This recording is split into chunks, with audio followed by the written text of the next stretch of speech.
अस्सलाम वालेकुम नाज़रीन, मैं हूं मोहम्मद हनीफ खान, प्रोग्राम रीब्रांड पाकिस्तान के साथ। नाज़रीन, इस वक्त जो मौजूदा सूरत हाल है और बहुत सारे ऐसे मसाइल हैं जिस पे हर शख्स जो है ना वो परेशान है, जो पाकिस्तान में रहने वाला है। पाकिस्तान से बाहर भी जो हमारे ओवरसीज़ पाकिस्तानी हैं वो भी बड़ा दर्द दिल रखते हैं पाकिस्तान के लिए और बहुत परेशान है। और ये जो पाकिस्तान की सीक्रेट चीज़ें जो हैं वो लीक हो रही हैं ऑडियो लीक के ज़रिए, उससे पाकिस्तान के इमेज पे बहुत बुरा असर पड़ रहा है और माशी तौर पे भी हमारी बहुत बुरी पोजीशन पे पाकिस्तान खड़ा है।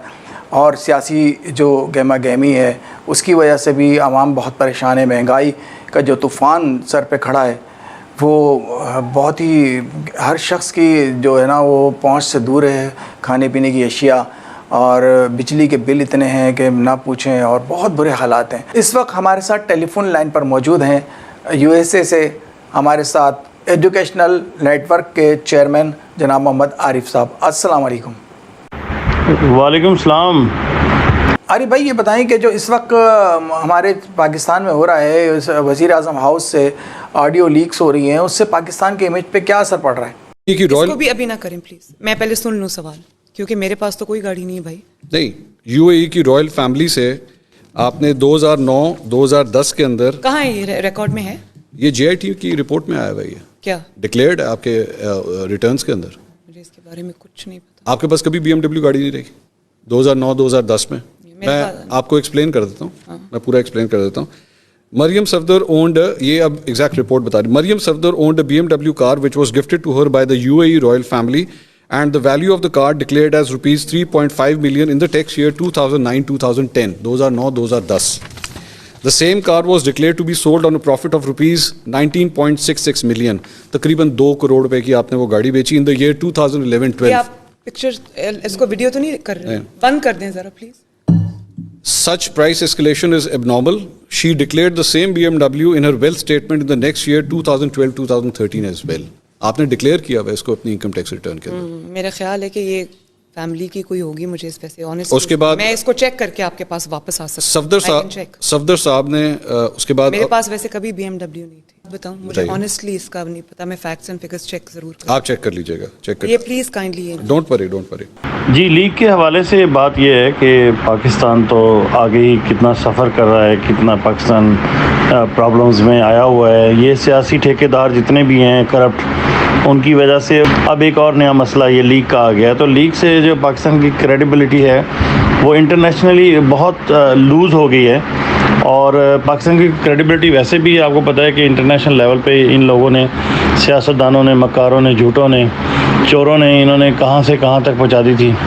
अगर एक सच्चा लीडर मिला तो उसकी कदर नहीं की आप लोगों ने, तो खुदा के लिए कुछ तो रहम करें। अब लीक ने भी प्रूव कर दिया है कि ये सारी चीज़ें ऑब्वियस हैं, ऑथेंटिकेट हैं। लीक ने सारा कुछ आपके सामने ले आए हैं कि इंडिया से ये लोग डील करते हैं कश्मीर के इशू के ऊपर इनको कोई ट्रबल नहीं है, कोई प्रॉब्लम नहीं है। इंडिया की इकॉनमी कहाँ से कहाँ चली गई है आप देखें ना। अफ़गानिस्तान, इंडिया, ईरान सब हमसे आगे हैं। अब आवाम जो है वो देखें ना कितनी परेशान है कि इस सैलाब से जो लोग माइग्रेट हुए हैं विलेजेस से, जो सफ़र किया जिन लोगों ने, वहाँ से माइग्रेट होकर जो शहरों में आए हैं, और अब कितने छोटे छोटे वारदातें हो रही हैं। ईरान की इकॉनमी आप देखें, हमारा नेबर है 26वें नंबर पर है दुनिया में, ठीक है जी, हम हैं 40वें नंबर पे। तो ये कहाँ का इंसाफ है। और आप इंडिया को देखें, इंडिया कितना बड़ा कंट्री है, उसके कितने इश्यूज़ हैं, फिर भी उसकी इकॉनमी नंबर 5 पर है। अब फिर नंबर 5 से आप नहीं समझते कि वो नंबर 4 पे आ जाएगी, 3 पे आ जाएगी, 2 पे आ जाएगी, 1 पे भी आ सकती है, कोई ऐसी बात नहीं है। अभी 1 पे तो खैर अमेरिका है, फिर चाइना है, जापान है। तो मैं ये कहना चाहता हूँ अपने इसमें कि ये लीक्स में ही पड़े रहेंगे हम, या कोई प्रोडक्टिव काम भी करेंगे कि हम अपनी कौम का, अपनी गरीब आवाम का, अपने स्टूडेंट्स का, अपने जो यूथ है उसके बारे में कुछ उनको कुछ बताएंगे कि क्या तरक्की का राज है। लेकिन ये सारा कुछ पॉलिटिकल स्टेबिलिटी से है। अगर पॉलिटिकल स्टेबिलिटी ही नहीं है हमारे कंट्री में तो इकोनॉमिकल प्रॉब्लम कैसे रिजॉल्व हो सकते हैं, कैसे जॉब क्रिएट कर सकते हैं, कैसे इन्वेस्टमेंट को बुला सकते हैं। हमारी तो इन्वेस्टमेंट जो है भी वो भी सब जा रहे हैं बाहर, क्योंकि बिज़नेस और हर चीज़ इतनी डिस्टर्ब हुई है। फिर ऊपर से कुदरती आफात जो है वो अमाल का नतीजा है कि हम लोगों के अमाल ऐसे हैं कि हम बस लालच और डेस्परेटनेस इतनी ज़्यादा हो चुकी हुई है कि उसके पीछे भाग रहे हैं। पाकिस्तान में जितनी भी यूथ है वो बेरोज़गारी की तरफ ज़्यादा है और बेरोज़गारी का बढ़ता हुआ एक तूफ़ान है। आप एजुकेशनल नेटवर्क के ज़रिए पाकिस्तान के कोई जो यहाँ के स्टूडेंट्स हैं, यहाँ के जो लोग हैं, उनके कोई हेल्प करना चाहेंगे, उनके लिए कोई प्रोग्राम तरतीब देना चाहेंगे? एजुकेशन और एक्सपीरियंस के हवाले से आप बात कर रहे हैं कि जी पाकिस्तान में जो एजुकेशन के और एम्प्लॉयमेंट और जो भी उनका एक्सपीरियंस है उससे किस तरीके से आगे बढ़ा जा सकता है। तो पाकिस्तान में एजुकेशन कौन सी है? आप देखें ना, जो लोग ग्रेजुएशन की हुई है, कितनी मुश्किल से उन्होंने ग्रेजुएशन की है लोन लेकर और अपना पेट काट के मास्टर डिग्री की है, तो वो वहाँ पर क्या कर रहे हैं? बेचारे रेडियाँ लगा रहे हैं, सब्जियाँ बेच रहे हैं, और क्या करें? ऑनेस्ट और क्या तरीक़ाकार है? अपॉर्चुनिटीज़ ही नहीं है। और वही इंसान अगर यहाँ पर आए या अमेरिका में हो, वही इंसान उसी एबिलिटी के साथ, तो उसकी कदर में कितना इजाफा है सेम एक्सपीरियंस और एजुकेशन के साथ। अब ये देखें, पर कैपिटा इनकम जो पाकिस्तान में है इस वक्त, वो वर्ल्ड की जो इंडेक्स है उसमें 5,500 है per year, per capita income जो है पर पर्सन। और आप यहाँ देखें 5,500 से ज़्यादा वही पाकिस्तानी पर मंथ कमाता है। 60,000 पर कैपिटा इनकम है यूनाइटेड स्टेट्स में पर ईयर। तो आप डिफरेंस देखेंगे कितनी नाइंसाफ़ी है। अब इसका जो ज़िम्मेदार है कि जो पाकिस्तान के हालात हैं जिसमें वो सेम पाकिस्तानी सेम एजुकेशन और क्रेडिबिलिटी उसकी एबिलिटी और उसका जो भी एक्सपीरियंस है उससे वो 1 महीने की जो इनकम है अमेरिका में कमा सकता है, वही 1 साल में कमाता है। तो कितना पीछे ले गए हम कौम को, और कौन ले गए हैं? सियासतदान।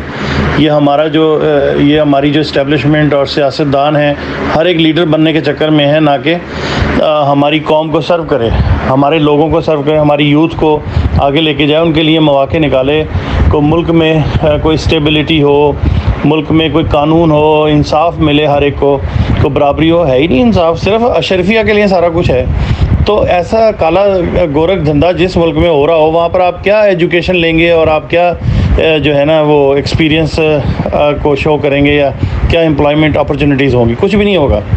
तो प्लीज़ सबसे पहली बात तो ये है कि इंसाफ बहुत ज़रूरी है।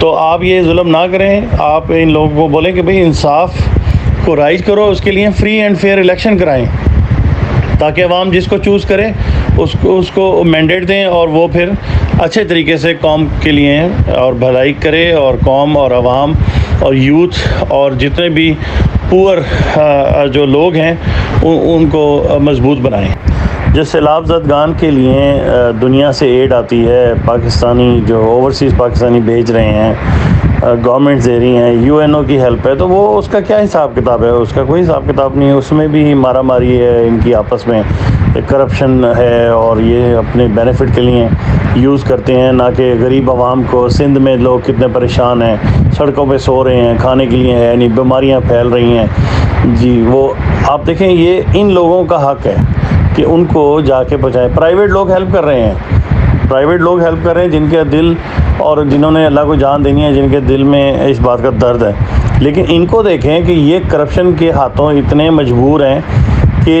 इन्होंने अपनी करप्शन मिटाने के ऊपर फोकस किया हुआ है। मुल्क से बाहर जाकर खूब घूम रहे हैं, फिर रहे हैं, ठीक है ना, पैसा खर्च रहे हैं, इनको परवाह कोई नहीं है, वो मर रहा है क्योंकि ये नेशन तो समझते नहीं है। ये तो समझते हैं कि ये ग़ुलाम है, ये तो समझते हैं कि नौकर हैं, पाकिस्तानी अवाम को नौकर समझते हैं और उनको ग़ुलामी के तरीके से रखा हुआ है।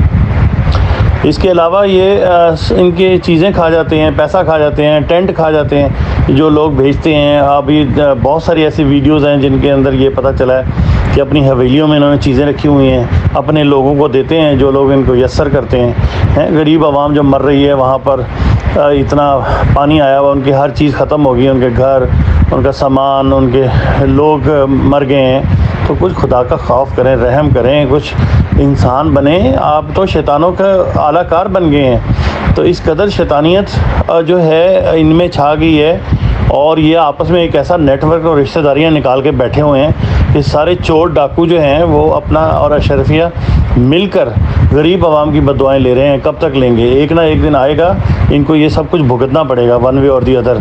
अल्लाह की लाठी बे आवाज़ है, तो इनको डरना चाहिए और सैलाब ज़दगान की मदद करनी चाहिए। इनको इकोनॉमी की तरफ ध्यान देना चाहिए। इनको अपना टाइम लोगों की फलाह बहबूद के लिए, लोगों को काम के लिए करना चाहिए, ना कि अपने केसेस और अपनी इंपोर्ट्स करते रहें, इंडिया से अपने प्लांट मंगाते रहें। अरे भाई, पाकिस्तान पे जब भी बुरा वक्त आता है, ओवरसीज़ पाकिस्तानी हमेशा पाकिस्तानियों के साथ खड़े होते हैं। तो वोट के हक से पाकिस्तानी वर्सेस पाकिस्तानी को क्यों महरूम किया जाता है, जबकि ओवरसीज़ पाकिस्तानी अपना बड़ा हिस्सा डालते हैं पाकिस्तान के हर चीज़ में?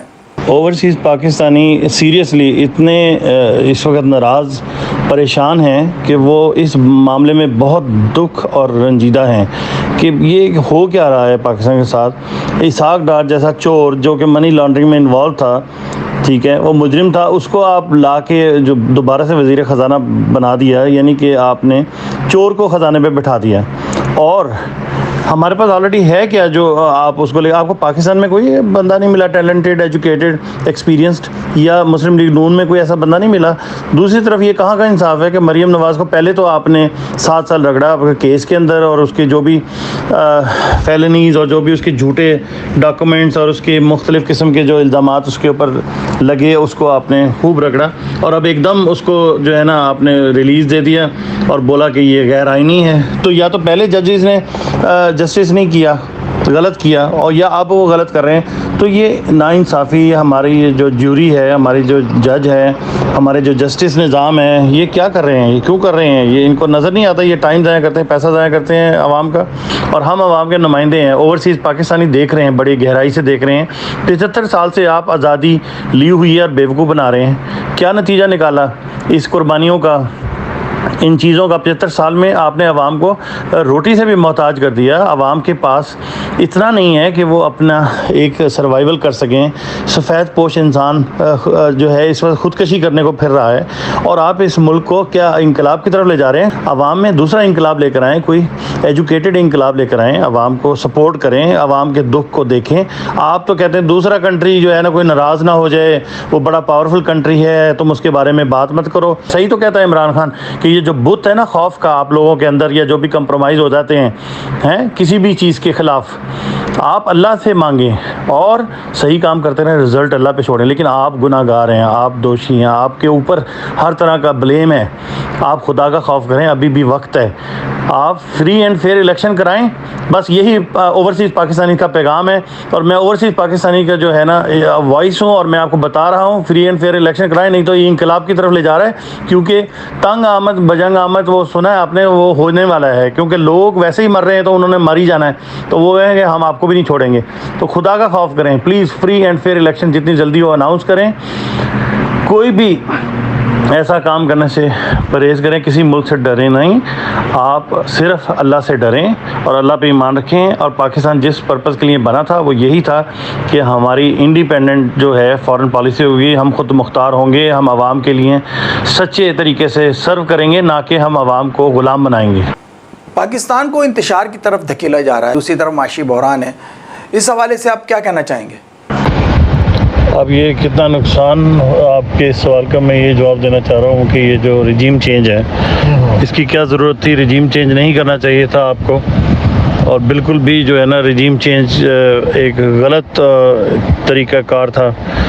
1 साल के बाद इलेक्शन थे, तकरीबन 1.5 साल के बाद, तो ये वोट ऑफ नो कॉन्फिडेंस लेके हमने बर्बादी की तरफ सफ़र तय किया, और डॉलर की कीमत जो है कहीं से कहीं चली गई, इकॉनमी कहीं चली गई, डाउन हो गई, और इन्वेस्टर भागे, लोग अपने सेटअप को नहीं चला सके, अनएम्प्लॉयमेंट क्रिएट हो गई। कितनी दुनिया जो है वो मजबूर हो गई पाकिस्तान में मुल्क छोड़ने पर, और महंगाई आसमानों पे चली गई, कर्ज़ों का हाल ये हो गया, फिर ऊपर से कुदरती आफात आ गई, ये सैलाब जिसको हम हेल्प नहीं कर सके लोगों की, और इसमें भी हमने काफ़ी जो है करप्ट लोग उनको नहीं पकड़ सके जो सैलाब के नाम से डोनेशन और रिलीफ लिया, लेकिन उसको खुर्द-बुर्द कर दिया और अभी तक कर रहे हैं। तो ये रिजीम चेंज ही नहीं होना चाहिए था, इसको पूरा टाइम देना चाहिए था। अब हमारे इदारे, हमारे पॉलिटिशियंस, उसके बाद इस्टेब्लिशमेंट और ये ब्यूरोक्रेसी, ये सारे ज़िम्मेदार हैं, थोड़ा थोड़ा हर एक का इसमें पार्ट है। तो ये जो इस्लाहातें हैं ना, इस्लाहात हर डिपार्टमेंट में, हर इदारे में, हर महकमे में, ये सिस्टम की इस्लाहात की ज़रूरत है कि हर इंसान इसमें जो बोलता है अपने बेनिफिट के लिए गिराने में, और फिर उसको बनाने में, लाने में भी पैसे कमाते हैं, गिराने में भी पैसे कमाते हैं, और ये सारे बेनिफिट लेते हैं। जो कि दुनिया में कहीं भी नहीं होता। लेकिन इससे सफ़र कौन करता है, इससे कौन जो है वो बेसिकली प्रॉब्लम में आता है, वो अवाम है। इससे नुकसान किसका होता है? अवाम का। तो आवाम के लिए ही तो ये लोग हैं, इदारे भी और इस्टेब्लिशमेंट भी और जितने भी सियासी लोग हैं, और आवाम ही को आप जो है गिरा रहे हैं, आवाम ही को मजबूर कर रहे हैं, आवाम ही के लिए महंगाई कर रहे हैं, आवाम की ज़िंदगी मुश्किल कर रहे हैं बजाय आसान करने के। दुनिया में हर कंट्री में आवाम की जो है वो भलाई के लिए काम किया जाता है। तो बहुत अफसोस के साथ हम ओवरसीज़ पाकिस्तानी इस बात को देख रहे हैं, फील कर रहे हैं और दुआ भी करते हैं कि अल्लाह इनको हिदायत दे। और अब ये सिस्टम में इस्लाहात की ज़रूरत है, ये वक्त है। 75 साल से बेवकूफ़ बना लिया, तो ये बहुत ज़रूरी है। आवाम को जो रिलीफ है वो करप्ट सियासतदानों की वजह से नहीं मिल रही, एक जस्टिस के निज़ाम की वजह से नहीं मिल रही। तो हमारे बड़ों ने जो आज़ादी ली थी, इतना खून खराबा हुआ, कितनी जानें गईं, कितनी इज़्ज़तें लुटी, सारा कुछ हुआ, वो इसलिए हुआ था कि अब जो है हमारे सरबराह, हमारा मुल्क चलाने वाले सियासतदान या ब्यूरोक्रेसी या जो भी आप कह लें इस्टेब्लिशमेंट, ये सब वही बातें माने। तो फिर क्या ज़रूरत थी पाकिस्तान बनाने की? और अब पाकिस्तान बना है तो फिर पाकिस्तानियों को उसका कोई तो बेनिफिट होना चाहिए। उनको आज़ाद, आपने उनको सुलाया हुआ है, आज़ादी नहीं मिली हुई। आज़ादी तो कम से कम अगर अंग्रेज़ी हमें कंट्रोल में रख रहा था तो रहने देना था। ऐसी आज़ादी पे क्या ज़रूरत थी? ऐसी आज़ादी पे क्या मिला हमें? कुछ भी नहीं मिला सिवाय नुकसान के। हाँ, उसमें जिसमें आज़ादी नहीं थी और खुलेआम हमें पता था कि हमारे ऊपर अंग्रेज़ हुकूमत कर रहे हैं, तो कम से कम उसमें प्रोग्रेस तो होती ना। जैसे आज इंडिया प्रोग्रेस कर रहा है, 6 नंबर पे है दुनिया में, उसकी इकॉनमी 6 नंबर पे है, ठीक है। तो हम भी ऐसे ही होते तो कम से कम ये है कि वहाँ के मुसलमान जिस तरह इतने ज़्यादा बेहतरी की तरफ जा रहे हैं हिंदू राज में, तो हम अंग्रेज़ राज में भी तरक्की करते। यहाँ तो ना तरक्की हो रही है ना रियल आज़ादी है। सिर्फ ऐसी आज़ादी है कि नाम के कहते हैं जी हम आज़ाद हैं, और काम सारे वो करने पड़ते हैं जो कि बाहर की ताकतें चाहती हैं, या जो ये सियासतदान चाहते हैं, या जो इस्टेब्लिशमेंट चाहती है, जो सब बेकाबू हुए फिर रहे हैं। बहुत बहुत शुक्रिया आरिफ भाई, आप हमारे साथ टेलीफोन लाइन पर मौजूद थे अमेरिका से, और बड़ी कीमती बातें आपने हमारे प्रोग्राम में पेश की। बहुत बहुत शुक्रिया, आप हमारे प्रोग्राम में तशरीफ़ लाए। शुक्रिया, आपने मुझे इनवाइट किया। नाज़रीन, जैसा कि हमारे प्रोग्राम का मकसद ये है कि हम अपने प्रोग्राम के अंदर हर शोबे से ताल्लुक़ रखने वाले लोगों को अपने प्रोग्राम में दावत देते हैं, और यहाँ नहीं पाकिस्तान से बाहर के लोग भी हमारे प्रोग्राम में शरीक होते हैं और अपनी कीमती राय से हमें आगाह करते हैं। जैसा कि आरिफ भाई ने भी हमें बहुत सारी बातें बताई जो कि हमें बड़ी हमें फ़िक्र है, हमें पाकिस्तानियों को भी फ़िक्र है, और तमाम जो हमारे पाकिस्तान से बाहर रहने वाले लोग हैं उनको भी फ़िक्र है पाकिस्तान की। जो पाकिस्तान की इस वक्त मौजूदा सूरत हाल है वो काबिल तशवीश है। तो हमारी दुआ है अल्लाह ताला अपने करम से इस पाकिस्तान की जो भी मसाइल हैं, जो भी परेशानियां हैं, जो भी तबाहकारियाँ सैलाब की, इन सब से हमारी निजात फरमाए और हमारी सब की परेशानियाँ दूर फरमाए। इसी के साथ अपने होस्ट मोहम्मद हनीफ़ खान को इजाज़त दीजिए। अल्लाह हाफ़िज़।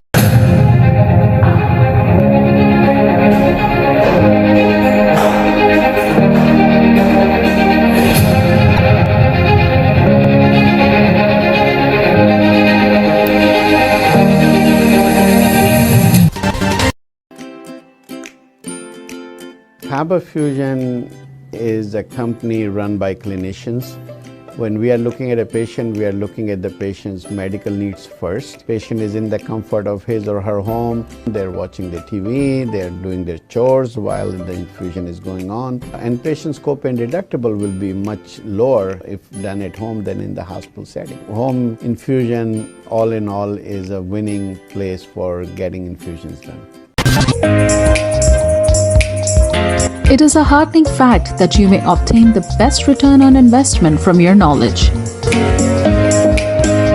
You can progress by taking one step at a time every day and getting the greatest outcomes. American Education for Foreign Students provides online certification programs to assist you build your job skills in the United States. AMEDFS offers students hundreds of certificates courses worldwide. There are no limits to learning, and with AMEDFS, you can begin your journey of studies by enrolling in these courses at your own pace, no matter where you are in the world. Our certificate programs are cost effective and can help you improve your skills and knowledge. The best part is that you can learn these courses in your desired duration. We offer countless courses in various disciplines. Many courses are available, including business, information technology, programming, and project management. Our mission is to make high-quality education accessible globally. For more information, visit our website www.amedfs.com or call us on 1909 5762 982.